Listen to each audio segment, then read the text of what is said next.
Yo, I'm Yovan Buha, Lakers beat writer for The Athletic, and welcome to another Lakers postgame reaction show. Just got back from Ball Arena where the Lakers fell 114-103 in Game 1 of the Western Conference quarterfinals to the Denver Nuggets. Denver has now won 9 straight against LA, including 5 straight in the playoffs. And in many ways, this felt like a continuation of the previous 8 matchups, but LA got out to a really impressive start. They were up 33-25 after the first quarter. They were up by 12 about midway through the second quarter. And from that point on, they just got stomped by the Nuggets. They got outscored the rest of the second. They got outscored in the third. And the two teams played each other even in the fourth. So the Lakers find themselves in a 1-0 hole. But there were some positives for LA to take away from this one.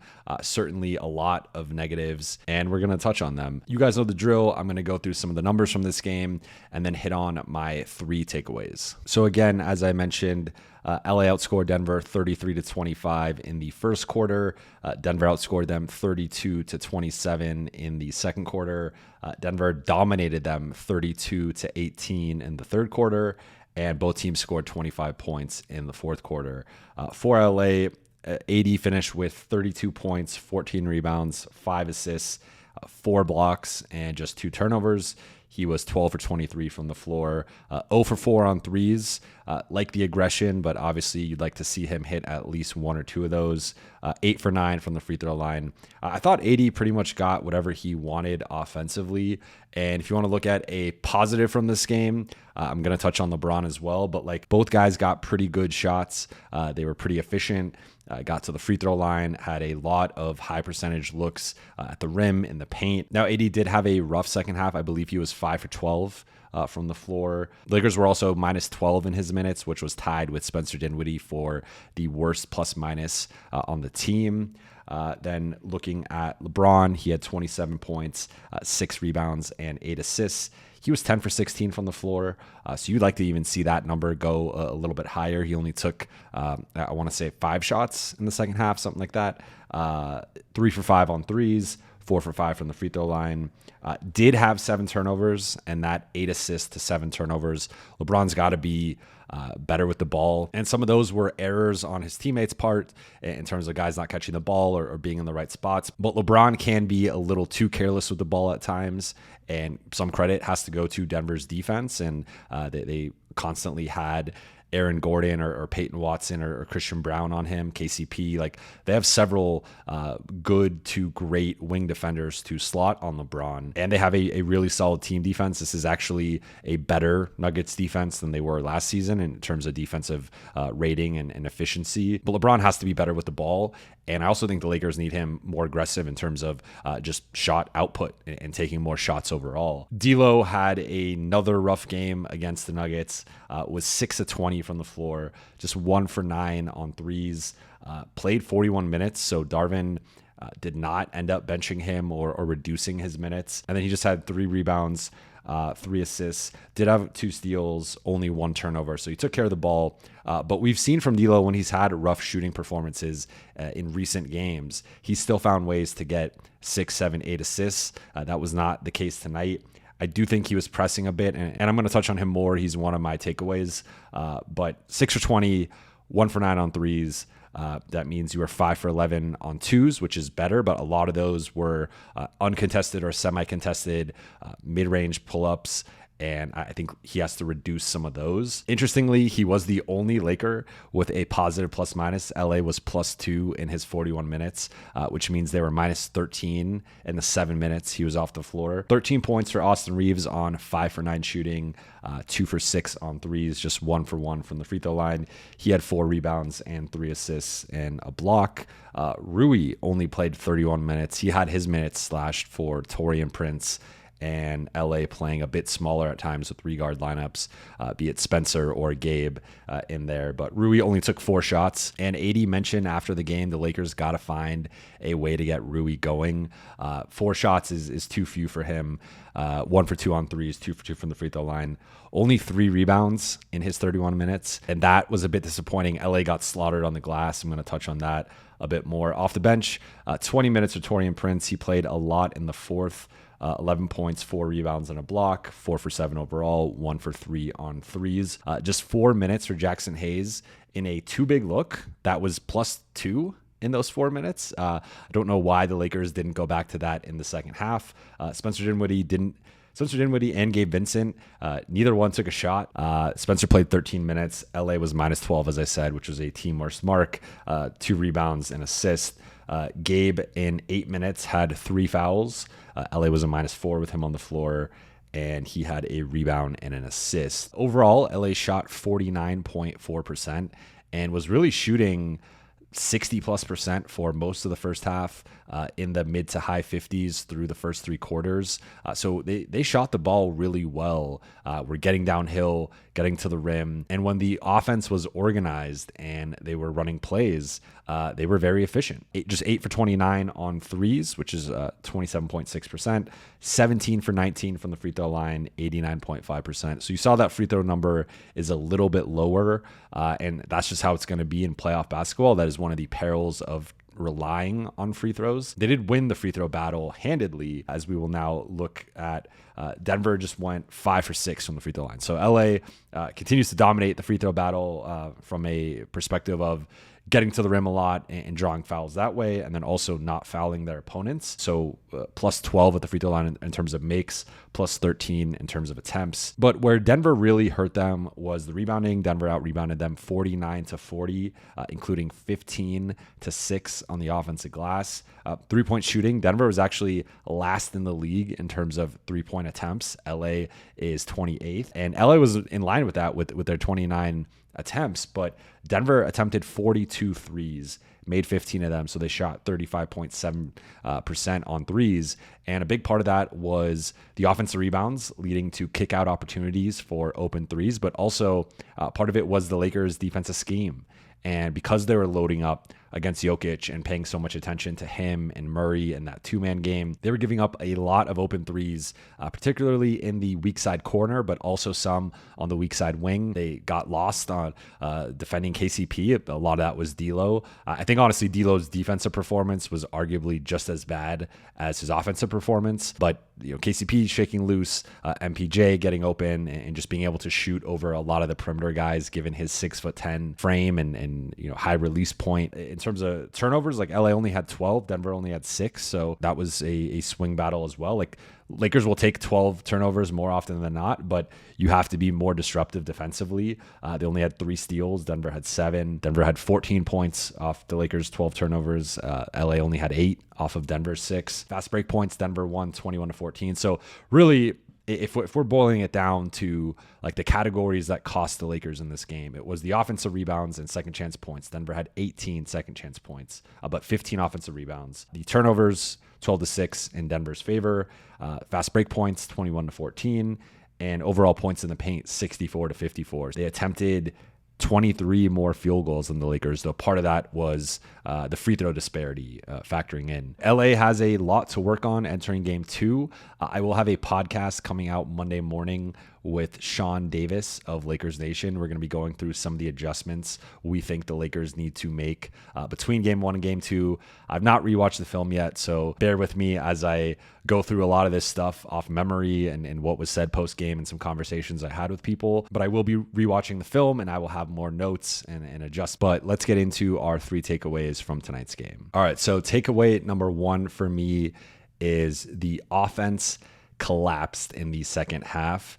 And that, to me, is the biggest reason why the Lakers lost this game. So I'm going to bring up some numbers from Tim, a.k.a. Cranjus McBasketball, who just did the Lakers Nuggets preview podcast with me. And as we mentioned on the show, he does a bunch of great Twitter threads. So I'm going to pull this one up on LA's organized offense, which is essentially the possessions that they are running plays on. And he tracked it and broke it down by quarter. In the first quarter, LA ran plays on 67% of their offensive possessions.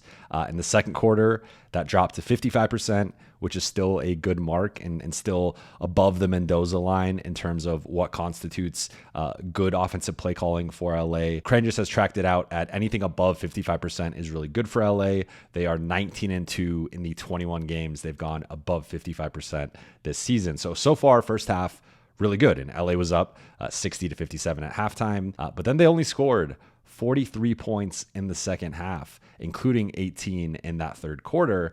And this is where it really drops. So we look at 45% play call rate in the third quarter and 39% play call rate in the fourth quarter. So really you see the difference there of it. It dropped each quarter, and LA's freelance offense was not as effective. And I think a big part of that was on LeBron and D'Lo. Those were the two primary ball handlers in the second half, and really the two primary ball handlers in this game overall. And LeBron with the turnovers, I think he became a little jump shot heavy in the second half. D'Lo with a lot of running pick and rolls and settling for pull-up jumpers, contested jumpers. He almost tried to force his way out of the shooting slump and force his way into having a better offensive night.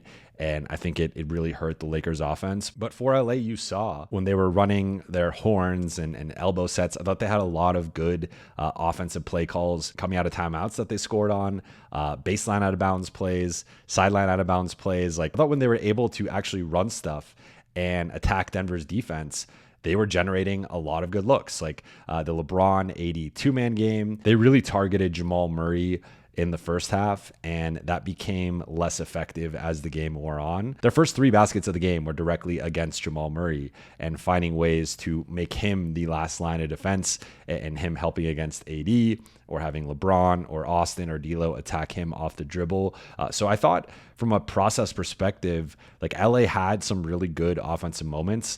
Again, AD had 32, LeBron had 27. The Lakers will take that in most matchups against the Nuggets. Those guys had not been as effective and efficient in previous matchups from an offensive perspective. So there were some things to be encouraged by. I thought LA, again, winning the free throw battle in the first half that they had, it didn't even shoot the ball that well from three, but just an all-out assault on the rim and the paint, and really exposing Denver's lack of rim protection in winning the non-Jokic minutes when DeAndre Jordan and Reggie Jackson and some of their bench guys were out there.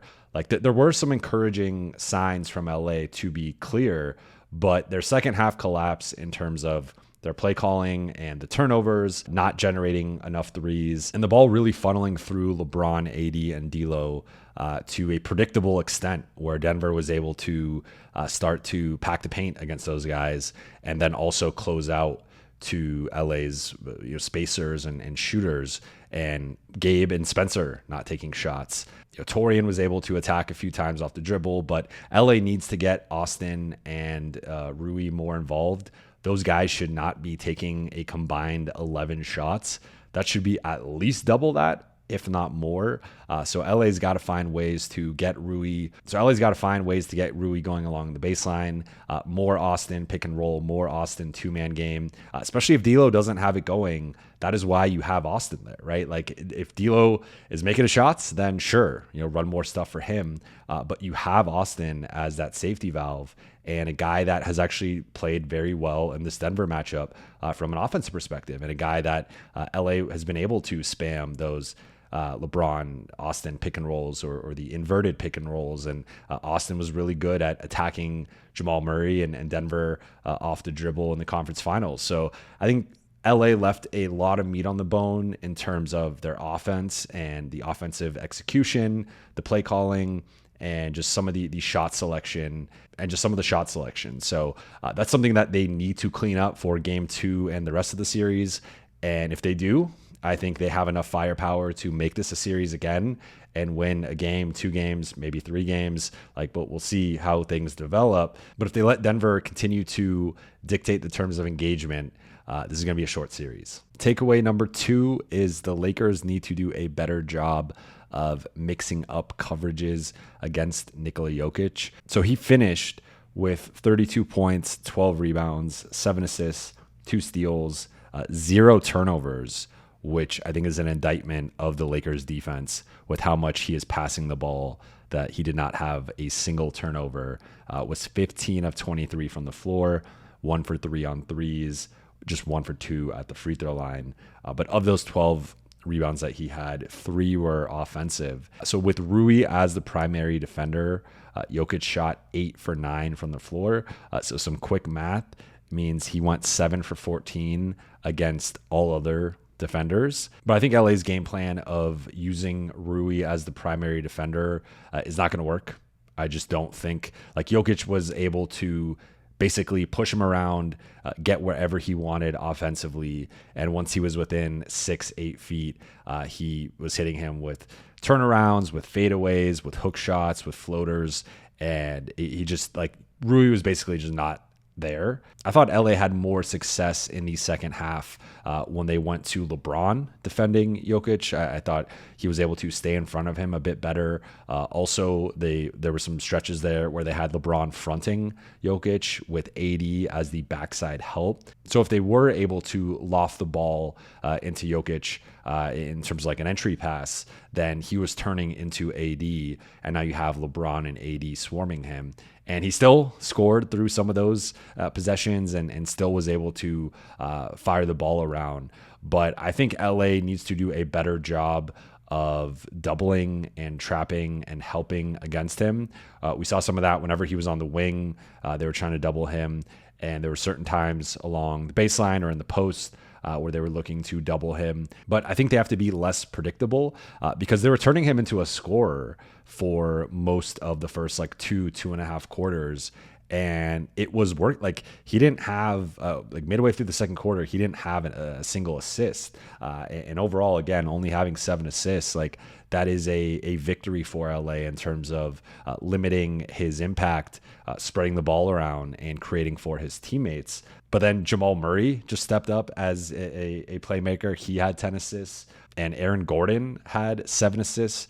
He also stepped up as a playmaker. He also had 6 offensive rebounds. So LA playing off of him backfired. Like, he did go 0 for 3 on threes, and LA will live with that. LA will give him wide open threes. But the fact that the Nuggets starters had 1 turnover. Like, I think the Jokic defense extends to really the way you defend Denver in general. But the fact that the starters only had 1 turnover, again, and it was just Aaron Gordon, like, LA needs to be more disruptive defensively, and they need to figure that out, because AD said it best after the game: we can't be not offensive rebounding and be losing the transition battle. And that's exactly what happened. Darvin said that the Lakers have a couple of adjustments that they're going to throw out against Jokic that he wanted to save and didn't want to spoil in game 1. I understand that to an extent, but I think LA really needed this game from a psychological perspective. Like, now all of the conversation for the next couple days is going to be, it's 9 in a row. There's just all these narratives and just the chatter around the team and the series is going to be very negative and very much continuing a lot of the chatter that was going on entering the series and has been going on through the last year plus with the matchups that these two teams have had.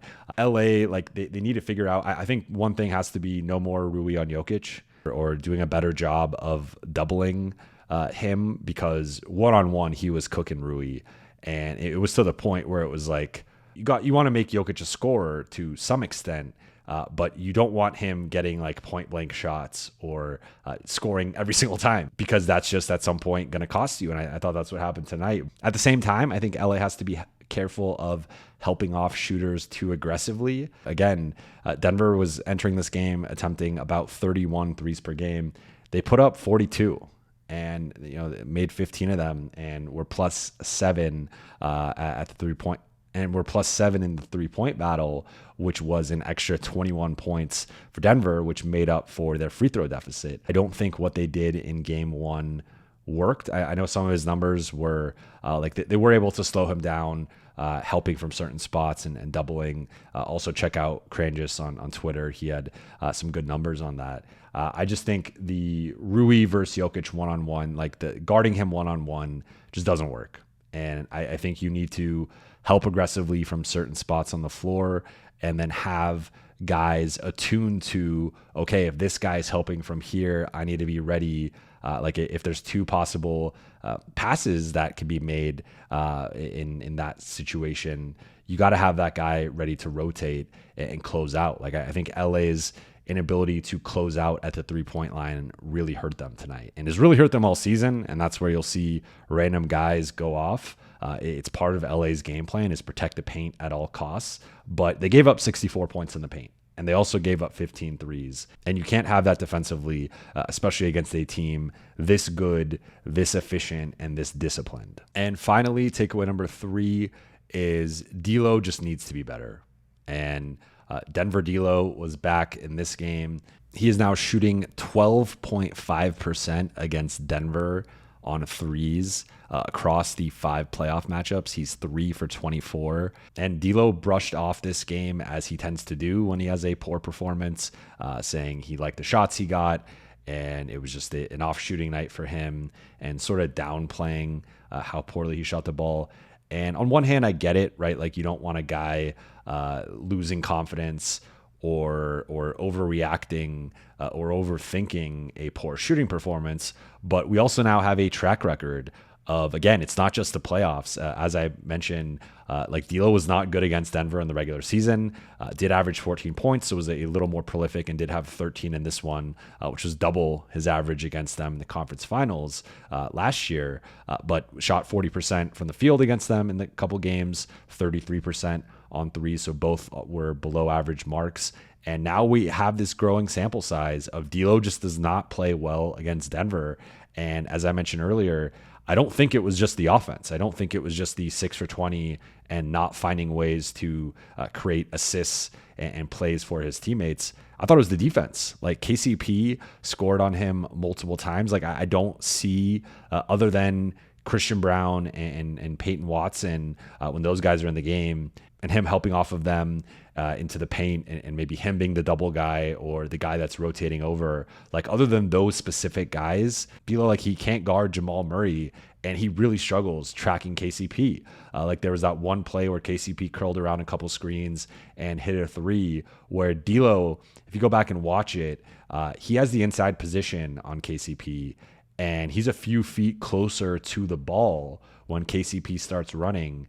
And within a couple steps, he's past D'Lo, and then D'Lo's trailing the play, and he's a good 6 to 8 feet off of KCP. Like, KCP's already at the second screen, D'Lo's not even at the first screen, and he curls for a wide open 3-pointer. So I thought it wasn't just the offensive end. Everyone's going to talk about the 6 for 20 shooting performance and roast him and rip him for that. For me, it was really the defense was just as bad. He had a steal, and he's been solid within like a team scheme and with his helping. Like, he can leverage his length well, but tracking guys off the ball, like, this was one of the things I mentioned when I said D'Lo was an X factor for the Lakers in this series. This is one of the things I mentioned on the preview pod. I mentioned on The Athletic when I wrote about this. I just don't know who he defends with that starting group. He can't defend MPJ. He's too small for him. KCP moves around screens and is too quick and athletic for him. KCP also deserves a shout out for the defense against D'Lo. Most of those misses were with KCP as the direct defender, and that's a reason why KCP is going to be getting some all defense votes this year. Did a really impressive job navigating screens, rear view contests, and just trailing D'Lo when he was able to get a step on him. But D'Lo, like, I think I wouldn't go so far as to say he needs to be benched, because when he's out there, they are paying attention to him. It's not like they are ignoring him. They're not going under screens and just giving him open shots. And they are putting Christian Brown or KCP on him as the primary defender, and that is taking that player out of the play and off of a LeBron, off of an Austin, or even off of a Gabe or Spencer if those guys are out there. So, like, having D'Lo out there, Denver is still deploying defensive attention to him, and that has value offensively. So I don't think the Lakers need to bench him or go away from him. Like, if this continues, if he has a poor game 2, then you maybe start to have that conversation. I think D'Lo deserves another shot in game 2 and maybe game 3. Although if LA's down 2-0, then I think you do have to make a bigger adjustment. But I don't think the move is to bench him. Like, I asked Darvin Ham about that after the game. I said, D'Lo goes 6 for 20. We know about the narrative with him and Denver and struggling against them. Like, why did you stick with him? Like, what gave you that confidence? And he was basically like, D'Lo got us to this point. I'm not going to bench him off of one poor shooting performance. Now, again, I would say it was the rebounding, it was the defense overall, it was the not playmaking for others.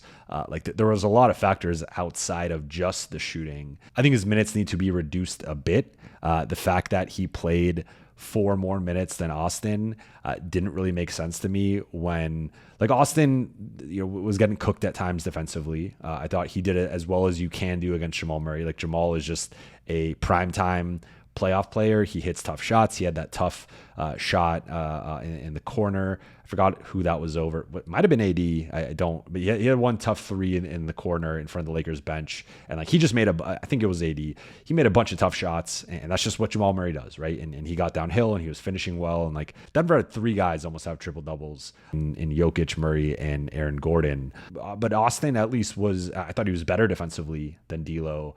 And LA needs to find ways to involve him more. But for me, if D'Lo is both not defending and not making shots, again, you don't just go away from him entirely. And there is a delicate balance there where D'Lo has been part of the reason why LA didn't bench him last year in the conference finals until game 4 was they were afraid they were going to lose him. I think they have to have a quicker leash with him in this series. The bigger thing for me is the defense. And it's just if he's not making shots, if he's taking a lot of he forced some shots for sure. And as I said earlier, he was forcing and pressing a bit, trying to shoot his way out of it.